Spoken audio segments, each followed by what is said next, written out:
Umaasa ang mga pasahero na magkakaroon din ng rollback sa pamasahe sa jeep. Pero hindi pa matiyak kung matutuloy ito, lalo pat muli nang tumaas ang presyo ng krudo sa world market. Nakatutok si Bernadette Reyes. Tila matatapos na ang sunod-sunod na big-time rollback.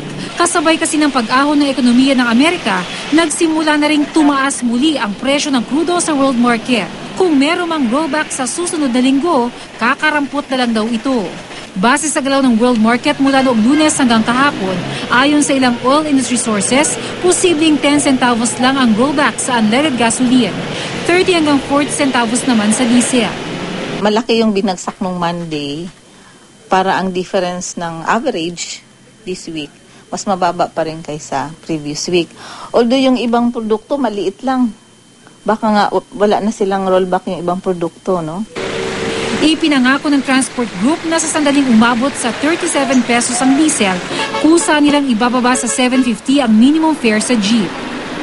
Kahit pa matuloy ang 30 hanggang 40 centavos na rollback sa presyo ng diesel sa susunod na linggo, malabo pa rin maabot ang 37 pesos per liter na batayan para mai-rollback ang singil sa pamasahe. Sa ngayon kasi, nasa mahigit 39 pesos pa ang kada litro ng diesel. Ang mga commuter umaasa pa naman sa bawas pasahe.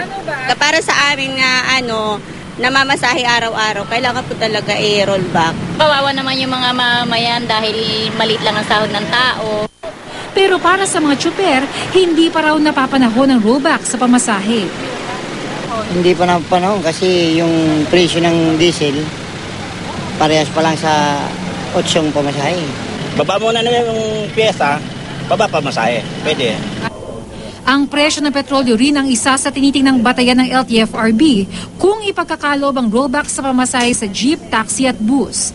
Makakuha na rin tuloy kami ng sort of opinion or kung hindi naman assurance sa Department of Energy na medyo ganito na yung magiging presyo ng gasolina within the next few months. Naabot na daw ng presyo sa world market ang pinakamababang presyo ngayong taon. Hopefully hindi siya sisipa. Hopefully mag-stabilize siya at that level. Although may tendency na umakyat siya uli. Kasi 'di ba ang target nga ng mga producers, ang presyo is around $100 per barrel. Bumagsak na yan ng nasa 80s na nga yung ibang. Samantala, may aasahan namang big-time rollback sa LPG sa susunod na linggo. Bernadette Reyes, Nakatutok, 24 Oras.